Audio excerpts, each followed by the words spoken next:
I was sitting in my kitchen, sipping coffee when I got the news. The email popped up from the HOA.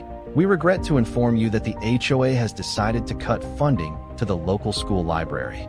Due to ongoing budget concerns, the library will be closed until further notice.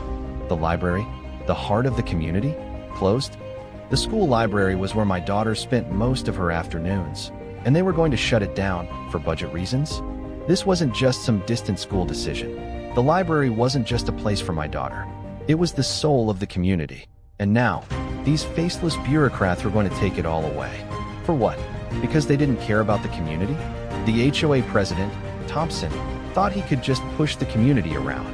They had shut down community events, silenced complaints, and driven people away with their greed.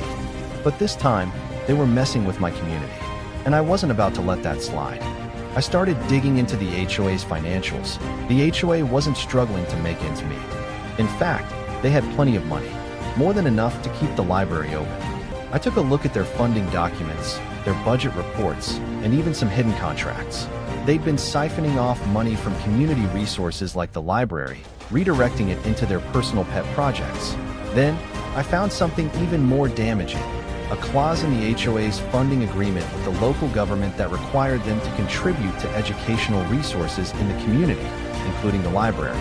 They had been violating that agreement for months. I drafted a formal complaint to the City Council, outlining the HOA's financial mismanagement and their violation of the agreement regarding the library. I included everything: emails, financial statements, even a letter from the library's board pleading for help. But that wasn't all. I reached out to local media, and the story started to spread. The next HOA meeting was the perfect opportunity. I stood up, and without hesitation, I presented my case.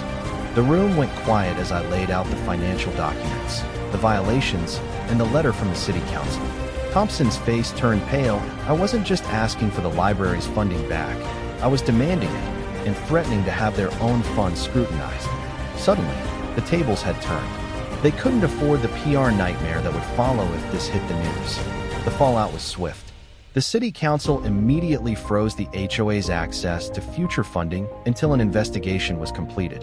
And soon, the entire city was talking about the HOA that tried to close a library for kids. People rallied in front of the library, demanding that it be kept open. Thompson and the HOA board had no choice but to backtrack. They publicly apologized, and within a week, they were forced to reinstate the funding for the library. They were humiliated. The community was united in victory. Next time the HOA tries to close a library, they might want to check who's checking their bank statements.